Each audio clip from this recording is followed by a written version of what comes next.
Olá, amigos do canal Tempo de Oração. Que Deus possa abençoar você e toda a sua família. Hoje é dia de espírito quebrantado, coração quebrantado para entender as coisas de Deus dentro dessa semana que nós estamos. Esse assunto falando da existência de Deus. A gente não vai entender, mesmo que venha ter a teologia bíblica, não vamos conseguir entender se o Senhor não nos revelar, se o Espírito Santo não nos ajudar. Tem muita gente que estuda teologia, tem muita gente que faz muitos estudos, são sábios, são entendidos, são inteligentes, mas se não tiver a revelação do Espírito Santo, não vai ter a sabedoria divina, pode acreditar. Muito bem, ontem nós paramos nesses dois pontos, né? Nesses dois pontos de estudo, de criacionalista, de evolucionista e o meio termo, né? Os agnósticos, que nem estão de um lado criacionalista e nem está do outro lado evolucionista. Eles estão de uma forma meio termo. Esses são os agnosticistas, né? E nós podemos até começar contextualizando aqui com a referência bíblica de Romanos, capítulo 9, do versículo 20. Versículo 20. Romanos 9, 20. Aqui, ó. Quem és tu, ó homem, para discutires com Deus? Porventura pode o objeto perguntar a quem o fez: por que me fizeste assim? Ou não tem o oleiro direito sobre a massa, para do mesmo barro fazer um vaso para honra e outro para desonra? Que diremos, pois, se Deus, querendo mostrar a sua ira e dar a conhecer o seu poder, suportou com muita longanimidade os vasos de ira preparados para perdição, a fim de que também desse a conhecer as riquezas da sua glória em vasos de misericórdia, que para a glória preparou de antemão, os quais somos nós, a quem também chamou, não só dentre os judeus, mas também dentre os gentios. Então, nesse texto de Romanos 9, 20, quem és tu, ó homem?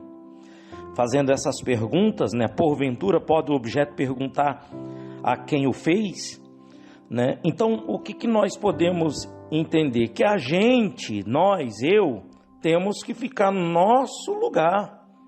Temos que ficar no nosso lugar e entender de que esse Deus eterno, esse Deus criador dos céus, a terra, o mar, o ar, todo o universo, como nós lemos ontem em Isaías 40, né? Em Isaías nós lemos ontem, ali nós vimos alguns pontos de como é ou quem é o nosso Deus, que é tremendamente grandioso, misericordioso, bondoso, infinito. Esse é o nosso Deus. E nós somos apenas servos, seres humanos, que cremos nesse Deus, que Ele existe, que Ele é real, que queremos aprender só mais um pouco dele, desse Deus. Então, nesses argumentos naturalistas para a existência de Deus, a gente tem esse ponto cosmológico, né? Que a palavra cosmológica vem de uma palavra grega, cosmos, que o significado de mundo, universo, é um efeito que exige uma causa adequada, e a única causa suficiente é Deus.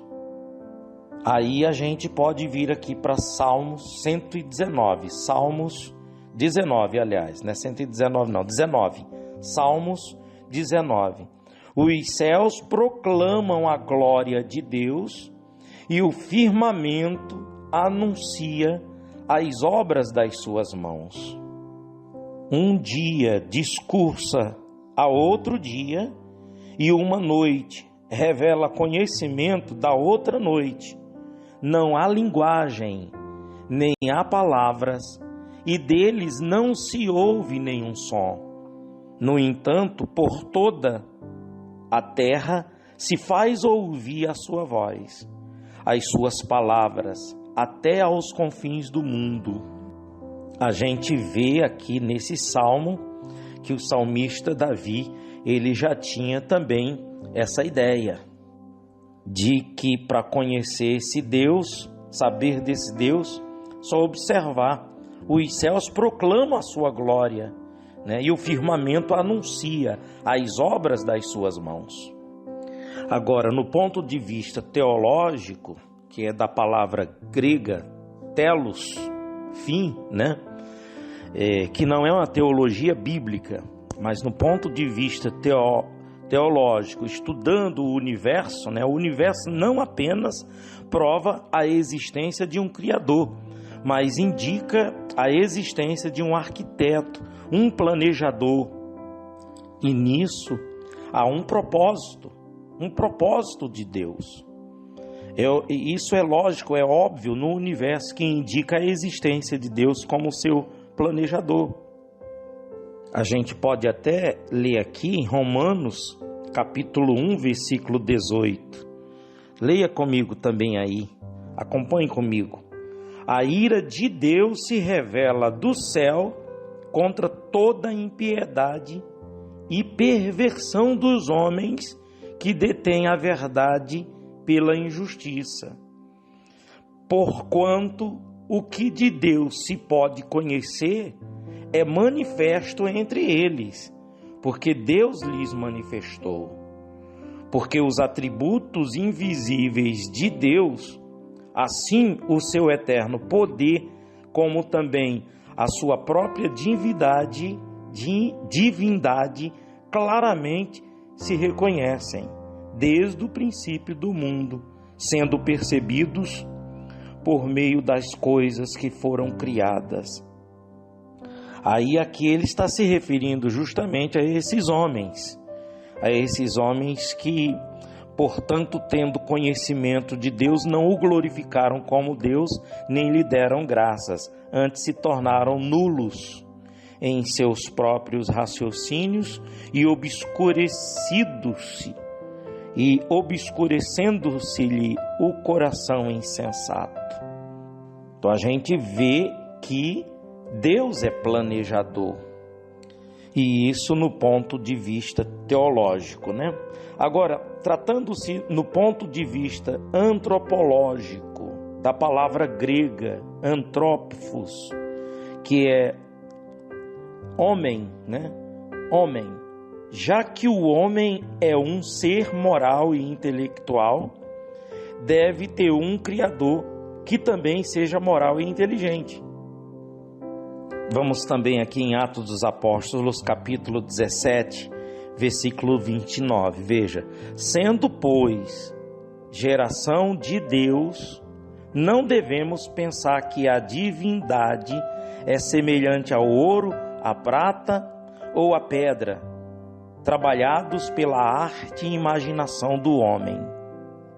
Aqui é um registro bíblico, né, da natureza moral e intelectual. Deus, ele é esse ser, né, justo. Deve ter um Criador que também seja moral e inteligente. Então, ele é um ser existente, um ser divino existente. Nós entendemos que ele é esse ser inteligente, ser perfeito. Essa ideia naturalmente inclui o conceito de existência, já que um ser em tudo mais perfeito, que não existisse, não seria tão perfeito quanto um ser perfeito. Esse ser perfeito deve necessariamente existir. E esses são os argumentos naturais para a existência de Deus. Dentro do ponto de vista cosmológico, teológico, antropológico. E ainda tem os argumentos bíblicos para a existência de Deus. Os autores bíblicos tanto presumem, desculpe, aqui eu estou lendo as minhas anotações, os autores bíblicos tanto presumem quanto defendem a existência de Deus. E aí a gente está trazendo esse assunto, esse tema da existência de Deus e esse material, esses argumentos naturais, como também argumentos bíblicos, para que nós venhamos tapar todas as brechas para o engano ou o enganador, ele não venha ter como entrar no nosso entendimento. Porque uma vez a gente tendo essa certeza da existência de Deus, eu creio que Deus existe. Tá bom, mas qual é a base da sua crença? Eu creio porque eu vejo o céu, eu vejo o sol, as estrelas, o mar, a terra, todo o universo, e entendo de que não foi criado por um ser humano e não por outro ser, senão por esse ser divino, poderoso, o Deus Todo-Poderoso. Então, amigos, por isso que eu estou trazendo para todos vocês nessa semana o assunto falando da existência de Deus. Ontem, domingo, nós trouxemos uma introdução. Hoje, segunda-feira, nós estamos falando sobre os argumentos naturais para a existência de Deus e os argumentos bíblicos para a existência de Deus. E quando for amanhã, a gente vai falar sobre os atributos de Deus. Porque aí a gente falando sobre os atributos de Deus, você vai entender de que ninguém tem. Só quem tem esses atributos é Deus.